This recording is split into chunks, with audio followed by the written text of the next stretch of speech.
It's Wednesday, the 13th of December, 2023. Welcome to the Fast 5 Business News by Fear and Greed, where we give you the top 5 business stories you need to know in just 5 minutes. I'm Michael Thompson, and good morning, Sean Aylmer. Good morning, Michael.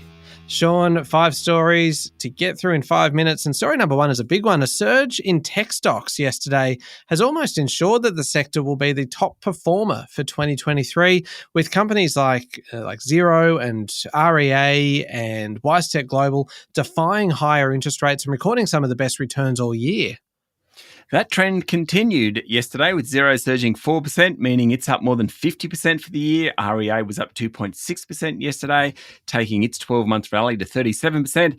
WiseTech Global, it was up another 2.7% yesterday, and it's up 30% over the past year. Now, the information technology sub-index of the S&P ASX 200 is up nearly 25% so far this year, almost twice as much as the next best, which is consumer discretionary stocks. They also are an interest rate sensitive group. The tech sector is more than 3 times better than the next sub-index, the telcos. Now, tech stocks are known as growth companies with long-term strength in earnings, but they shouldn't do well when interest rates are rising. And we've had 5 25 basis point rate hikes in 2023. Just the fact that interest rates are perceived to be peaking, that's helped the sector, along with the excitement over AI, artificial intelligence.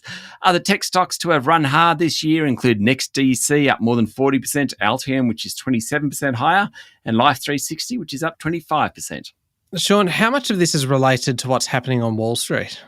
Plenty, especially chip maker Nvidia. Its share price is up 225% this year, and Meta Platforms is up 160%. Tesla's up 121%. Amazon's up 70%. Apple, Alphabet, Microsoft, they're all up around 50%.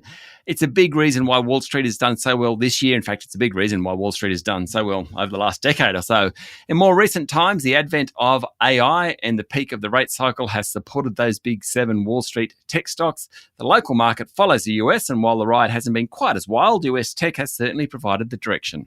Okay, moving on to story number 2 now, Sean. And China has started lifting its trade ban on Australian red meat imports, leaving lobster and some beef as the last products suffering from Beijing's coercive trade sanctions. Trade Minister Don Farrell confirmed that China's customs agency had lifted the trade bans, which applied to 3 of Australia's largest abattoirs. Sanctions, however, still remain on another 7 or 8 smaller abattoirs, as well as the entire lobster export industry.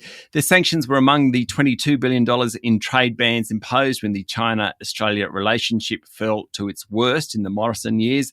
Senator Farrell welcomed the development, but called on China to lift bans on the rest of the red meat industry, as well as lobsters. Story number 3, one of the challenges really, Sean, in our increasingly cashless society is the cost of moving notes and coins around the place. And now Reserve Bank Governor Michelle Bullock says the banks and major users of cash should bear some of the cost. Bullock said there are merits to exploring the cooperative model for cash distribution in Australia. Her comments come a week after Armaguard, the dominant player in the market, called for an injection of money to keep operating. Armaguard is making heavy losses, mostly because the percentage of payments in cash has fallen from 62% in 2010 to about 13% in 2021, probably less now. Bullock said the Reserve Bank places a high priority on the community continuing to have reasonable access to cash withdrawal and deposit services, particularly in regional and remote areas. The governor also said the Reserve Bank's considering whether action against a mobile wallet provider such as Apple Pay and Google Pay is warranted under new powers progressing through the federal parliament, but intervention in the buy now, pay later sector is very likely to ensure providers allow merchants to add surcharges to the services. Story number 4, Qantas and Jetstar are preparing for one of their busiest Christmas holiday travel periods in years, with more than 8.5 million people expected to fly on the carriers throughout December and January on nearly 70,000 flights.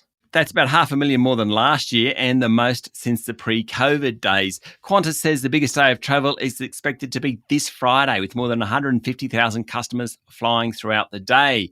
A year ago, Qantas had a disastrous Christmas period, which really turned the public against the airline. There were delays and staff shortages and baggage problems, all sorts of things. To help cope with the surge in people flying and limit disruptions, maintenance has been brought forward.